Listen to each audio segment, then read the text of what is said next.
I love Easter. I was thinking about kind of Easter outfits. I can see some of you have those on today.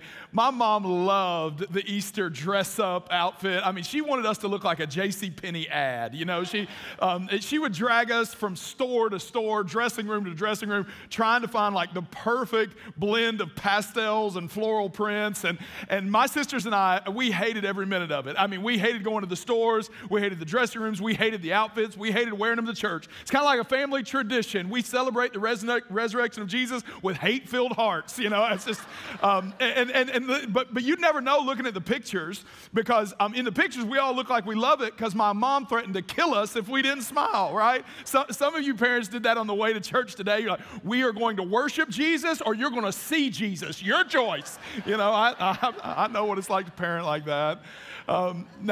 Listen, I don't know what your childhood was like, but I do know the number one question that I get when someone considers attending this church is, what do I need to wear? It's one of the very first questions anyone asks, and it's because it's forefront in our minds. You may have thought about that question today. Some of you considered, what am I going to wear on Easter? What am I going to wear? You know, and so some of you are wearing ties, some have jackets, some of you some fresh Jordans, but you considered it. The question I want to ask you is, why did you consider it? Why did you feel like that you needed to dress up to come here? And I ask that because I think subconsciously we sometimes do things like dressing up to come to church. As a matter of fact, there's even a phrase, my Sunday best, because even the smallest choices carry spiritual implications. A.W. Tozer, who was a theologian, said this. He said, what comes into your mind when we think about God is the most important thing about us. Here's what he's saying. You don't choose a church based on polity or expression. Before you consider your relationship with God, you need to consider how you see God, because the way you view God will determine how you relate to God. And the reality is this, that some people have a close relationship with God and some people don't have a close relationship with God, and it all comes back to the way that they see God. A Gallup says 92% of people believe in God, 92%. Yet, very few people have a close relationship with God. You know, I can tell how close someone is to me based on what they call me. For example, if you call me Joseph Lee Dobbins, well, that implies you're either the government or my mother, and either one, I'm in trouble. If you call me Mr. Dobbins, it's a more formal relationship. If you call me at Pastor Joe Dobbins, it means you probably know me, but I may not know you. And if you call me Pastor, it means we have a very specific relationship. But there are only 5 people on the planet who get to call me Dad. And they know me better than anyone knows me. Many people believe in God, but very few people are first-name basis with God. And it's because they're lacking a personal relationship because of the way they perceive Him. As a matter of fact, I'll say it this way. I think one of the reasons that you felt like you needed to dress up to come here is because your outfit says something deeper, that you have an outlook on God. Some people, when they come to church, they consider that God is basically a judge. Yes, this is from my personal collection, by the way. That they consider He's a judge. They don't struggle to believe that He exists. They don't struggle to believe that He's ruling and reigning. What they struggle to believe is that He's in a good mood. Because His job is to sit and take note of all the things we do wrong and all the things we don't do right. And that's the reason that they have this tendency to want to step back from God. They even say things like, well, if I come, let's hope the roof doesn't fall in. Because they expect at any moment, because God's a judge, that the gavel's going to drop. As a matter of fact, when you have a theology like this, you start to believe that bad things are God prosecuting you. You know, you do something wrong, so you expect God to make something go wrong in your life. People who have a view of God as a judge often want to avoid Him. They live with fear of Him. They want to stay as far away as they can for fear that at some point He's going to sentence them for what they're doing. Other people see God as almost dressed like He's in a hazmat suit. Why? Because they're a mess. Their life's a mess. Other people have it together, but not these people. I mean, when I look back over my life and my past, I see mistakes and missed opportunities. It just seems like I can never get it together. And so therefore, God has to dress up and always come and clean up behind me. People who have this view of God, they don't blame God for where their life is. They blame themselves. As a matter of fact, they blame themselves for everything. People who have this view of God tend to not even like themselves, and they doubt that any good's ever going to be ahead in their journey. And when they look at God, they believe that he loves them, but that he's also disappointed in them. Because they should have their act together by now, and they should know how to pull themselves up by their bootstraps, and they should be able to finally get their act together, but they can't, and so God has to dress up and come and clean up again and again and again. And they have this thought, why would God want to have a relationship with someone he's always trying to clean up after? Some people think God's more like a personal trainer, like he's always got us on the treadmill performing.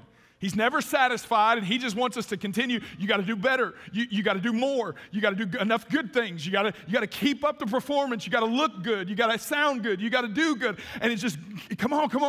And for a lot of us, we saddle up for it. Okay, well, let's do it. And we try harder. We take on a list of rules and expectations and traditions, and we do our absolute best. But here's the problem, that at some point, you're going to drop the ball. It's not always, you can't always do good. So you start to believe that your worth is based on how you do. So when you're performing, God loves you. When you're not performing, though, he's displeased with you. People who live this type of life are exhausted because they're always trying to keep up appearance, keep up their attitude, keep up their actions, and it's all because they just have this voice that God's constantly pushing them to be more and more and more. You know, some of the most religious people on the planet, you would look at them and you'd go, man, they have a vibrant faith. What you're really seeing is they have a treadmill faith that's just constantly churning them to pump out more so that God stays pleased with them. Always earning, always trying, always reaching for more, because in the back of their hearts, they believe that's what God requires. And then there's some people you can't even picture God because you just don't think you can get near him. He's the big guy in the sky ruling behind the velvet rope. He's too busy on big things, and so he's out of touch with your life. I mean, he's got to rule the cosmos. He doesn't have time to come into the tiny, small things going on in your life. And so you have this kind of agreement that you're not allowed to have a relationship with God because you're just not that important. You know, and the only time you come to God is kind of like an urgent care when something really goes wrong. Job loss, diagnosis, divorce, that's when we can bother God. But other than that, we need to stay out of his way because he's busy. People who have this view of God have a tendency to do one of two things. They'll often first try to access God through other people they perceive to have access, like pastors, priests, or maybe more spiritual parents. And so instead of praying themselves, they'll come to the pastor and say, will you pray for me? Instead of praying themselves, they'll ask the parents to pray for them because they perceive some people can go behind the rope, but others can't. Or they just choose to give up on God altogether because if he's not interested, then that means I'm on my own. It means I've got to carry the weight of my life. It's all on my skills, and it's all on my hard work, and it's all on my ingenuity, and I've got to carry my own life. And the problem is when you have to live like that, you're going to lack joy. Because your soul was created to have an intimate relationship with God. And you can't have that through someone else or out on your own. Now, regardless of which of these that you kind of identify with or a blend of them, here's the reality. At some point, you have to address the cloth that is between you and God. You deserve at some point to wrestle with the questions of the way you perceive God, and is there something impairing your relationship with him? Because listen, you cannot go get closer to God than your concept of God will allow. And so at some point, you have to address the way you see him. Now, here's the good news. Your problem is not unique. It's actually all of our problem. That for everybody that's ever existed under the label of humanity, we have had to wrestle with the idea of the barrier between us and God. And it's the reason Jesus was sent. Let me give you some Bible history. Maybe you've heard of the story of Genesis. God created the heaven and the earth. And when he created it, it wasn't like it is now. It was perfect. I mean, we're talking about no pain, no suffering, no calories. It was perfect in every way. And we were able to have an uninhibited relationship with God, meaning that humanity and God could be as close as possible. They could know one another in the deepest ways. But you may have heard that some of your ancestors, Adam and Eve, chose to selfishly step outside of God's bounds and make a decision that caused a little word to infect the whole human race. The word is sin. Sin infected the whole human race, and it's continued to move all the way down the line of humanity. And this became a major problem because God is holy, meaning without sin, but man is now filled with sin. And you can't mix the two, so God had to relate to us differently. It's now no longer uninhibited, but it required some rituals, some distance. So God set up a temple that where people could come and go through a set of rituals which allowed them to relate to God. And that's what they did for thousands of years. As a matter of fact, if you want the surmise of the Old Testament, the first 40-some books of the Bible, that's it. It's man at distance from God trying to relate to him through rituals. Now, the picture of this that's most kind of poignant is that in the temple, a giant veil hung. And on one side, God's presence remained, and on another side, man was able to worship. But the closest man could get to God was that veil or that giant piece of cloth. It was 60 foot high, 30 foot wide. It was 4 inches thick. Early Jewish writers tell us it was so heavy, it took nearly 300 people even to manipulate it and move it into position. And it stood there, though it was beautiful, it was velvet and gold and purple. Though it was beautiful, it stood as a reminder that common man could not come into God's presence because one is holy and one is not. So for centuries, it stands as a reminder to you can only get this close to God because you're not good enough, you can't do enough good, you've made mistakes, you're a failure, and you'll just have to settle for a relationship at distance. And so for thousands of years, man settles into that this is as good as it will ever be. But God did not settle for that. Because more than any persona that you have of God, he describes himself as a father. Now, if I were to talk to you and you have children and you have multiple children, you would probably say something common to me. You would say, each one of my kids is so different. That's what you'd tell me. And each one of our kids is so different. We have 5, and each one of them is very different. Sydney, I love Sydney. She's our middle daughter because Sydney was the one God sent to stretch me. She's always been cute and mischievous, all in the same. And I remember once I was in my office, and I was studying, and all of a sudden I heard, ribbit. I thought, what? And I heard it again, ribbit. And I thought, somebody's left a toy in here. And then it began to get stronger, ribbit. So I start searching and follow until I go to a drawer in my desk and I open up the drawer and all of a sudden a giant bullfrog jumps out of the desk. I literally saw Jesus. It was that close to death. Sydney thought that it would be fun to hide it in my office, and so she caught this big old frog and she thought it'd be fun.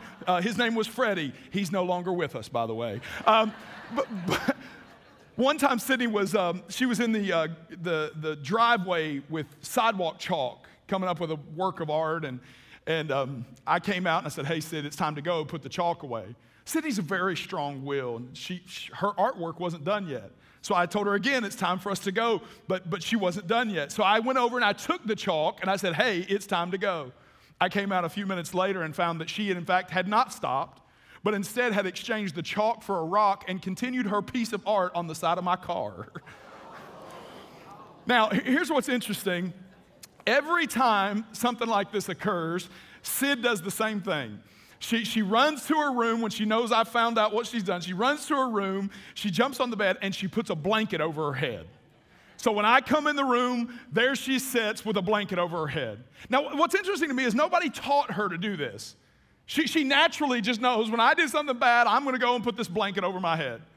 And when I walk in, as natural as it is for her to put the blanket over her head, as her father, it's natural for me to pull the blanket off of her head. Because I refuse to have a relationship with her through a barrier.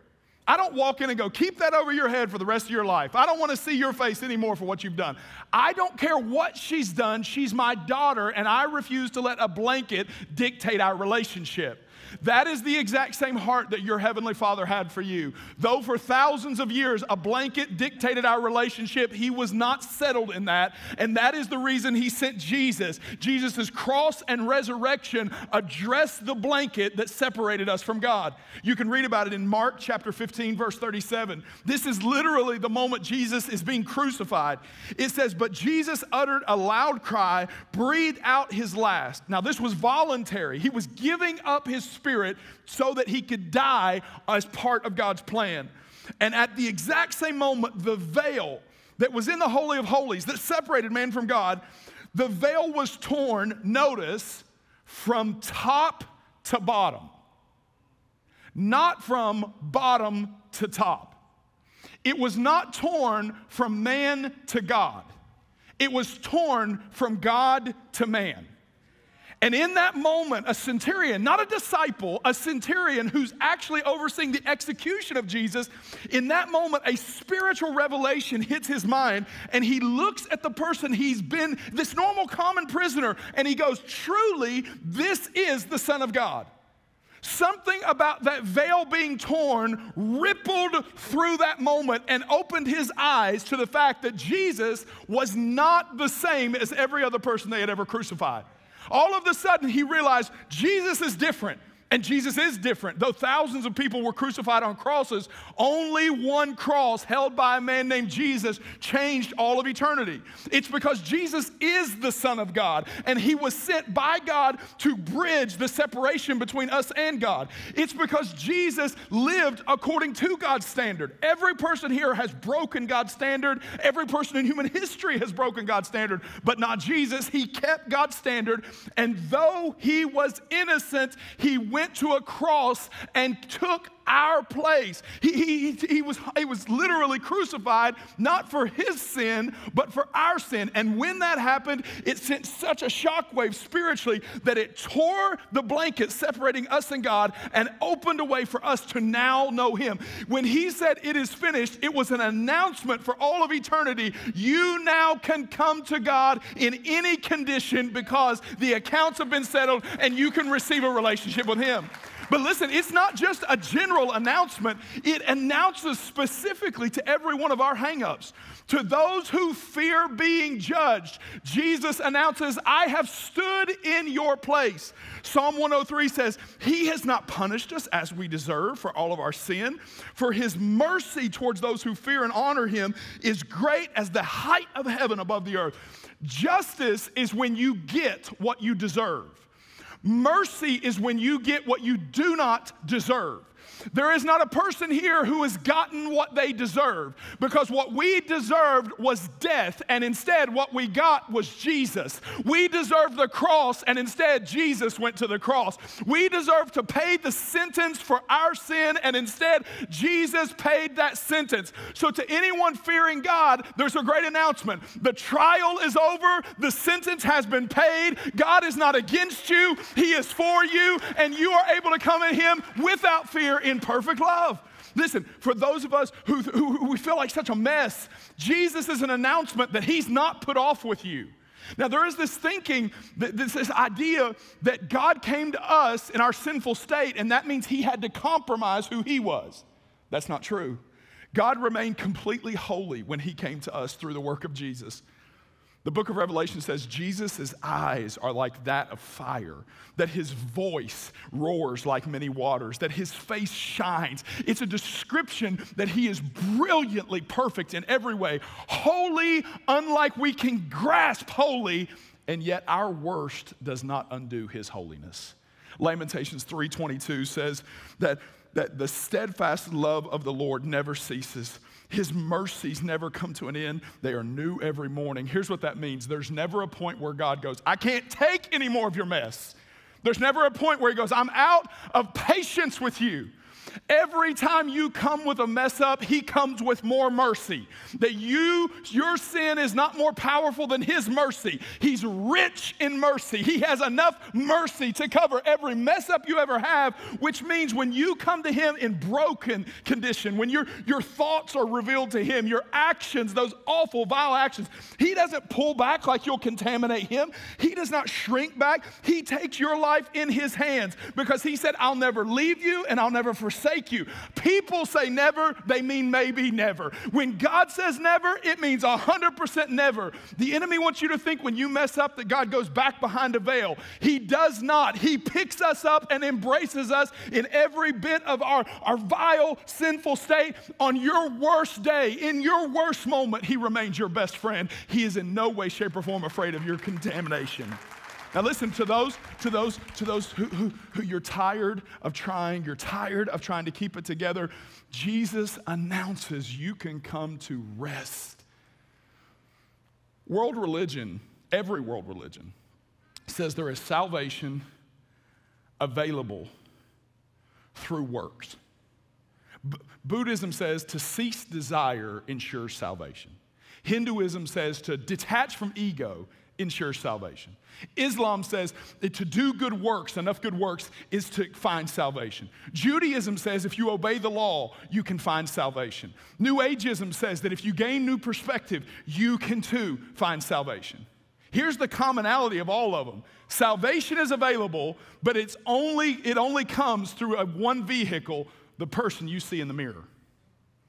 To that, Jesus says this, Matthew 11:28, come to me all who are tired of carrying heavy loads, tired of performing, and I'll give you rest.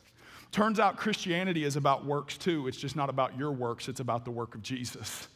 Jesus announces no more performance is needed, no more hard work, no more trying to keep yourself together. He says, I'll do the work, you take the rest. Jesus says this, he says, you don't have to meet me halfway, you don't have to unburden yourself, you don't have to come with a resume. I don't need any of that. It's actually your burden that qualifies you to come to Jesus. It's not your success or significance or status. It's the things that you don't want people to know about you are the very things that Jesus says, come all who are tired, all who are worn out, all who are so sick of a treadmill, all who don't want to keep trying to keep up appearances. Come in your broken, burdened state, and I will receive you, and here's what you'll get. I'll carry what you're carrying, and you enjoy my peace. Now listen. To those who think God is too busy, Jesus announces there's no higher priority than knowing you. You see, when he removed the veil, he gave you the most precious commodity any person possesses, time. If I want to ruin your business, I steal money. If I want to ruin your relationships, I steal time. Because no relationship can survive without time.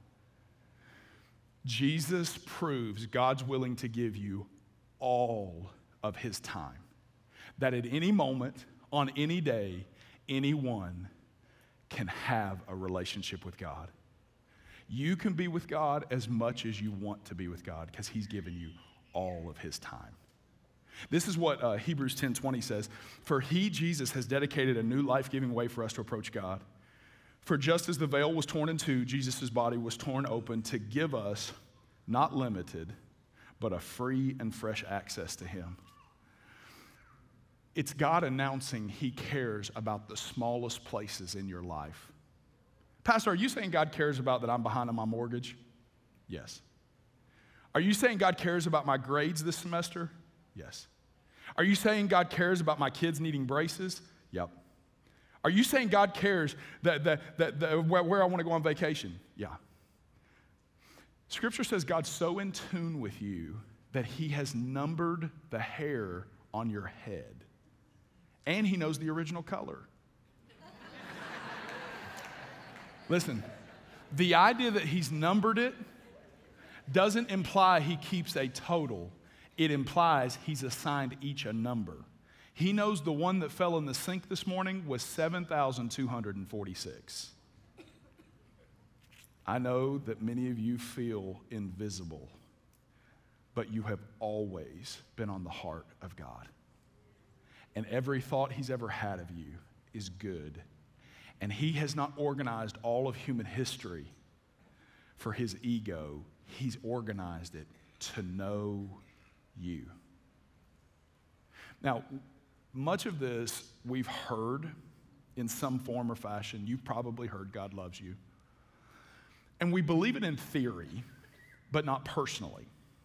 Here's what that means. We believe God loves other people. We just struggle to believe God loves us. There is a section in every store, or most stores, I should say, that is different from the other sections. It is a section that is clearly marked, and it's filled with things that you can get at a discounted price. And the reason it's put that way is that this is known as the as-is section. It's got a different tag on it even, that when you check out, it might even say as is. That the things you buy in this section, they come as is. It's the store's way of letting us know that you might be able to find a deal, but this thing's going to be damaged. My mom one time, I'm a fan of the Green Bay Packers. My mom one time bought me a sweatshirt in an as-is section. She was so excited to find me this sweatshirt. So she wrapped it, brought it home, gave it to me. I unwrapped it and held it up and put it on. And that's the day I became a fan of the Green Bay Packers because she bought it in an as-is section. The as-is section is, it's the store communicating to you emphatically that there's something wrong with the stuff that's in here. That if you're looking for perfection, you should go down another aisle, because in this section, everything's messed up. It's tattered and torn, and there's some things in here that aren't right, and though you may not even see it initially, eventually you'll find something in here is messed up. And we want you to know that if you buy this, there's no refunds, no exchanges, we're not going to cut a deal. You take it as is. Our problem is we feel so damaged, we think that Jesus doesn't realize that we're in the as-is section. But here's what you can settle that concern on. You are damaged. I am damaged. But that in no way, shape, or form has caused God to shrink back from you. As a matter of fact, Jesus knew you were damaged before he went to the cross, and he was willing to pay full price for your life. Hey, he didn't haggle. He didn't bring a coupon. He didn't say, well, if this one doesn't work out, can I return it? He fully knew how damaged you were, and he says, I love them as is, and I'll give full price of my life for them. Hey. The cross is proof you are priceless to God, whether you ever accept him or not. But also, I think the reality is that there has to be something said that he continues to pursue us. That the cross was 2,000 years ago, but yet today he continues to pursue us. Like a master weaver, he threads together our lives. The lives of 8 billion people are threaded together to, in little nuance, communicate, I love you as is. 2020 was obviously a year that was difficult for nearly every person on the planet. There's a couple in our church, Brian and Jess. It was an especially difficult year for them, from job loss to church hurt to Jess's dad getting a cancer diagnosis. Going through that, walls started to build around this idea that maybe God had forgotten them. But God cannot forget what he loves. And so in an incredible way, God weaved together through the lives of thousands of people an occurrence that happened for Jess and Brian that communicated to them he still has purpose for their life. Such an amazing story. We captured it, and I want you to turn your attention to the screen and hear this amazing moment in Brian and Jess's life.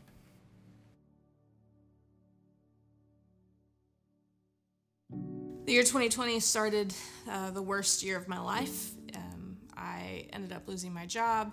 We were in the middle of a devastating pandemic, and the week of Easter in 2020, we got a phone call that my dad had been diagnosed with stage 4 pancreatic cancer.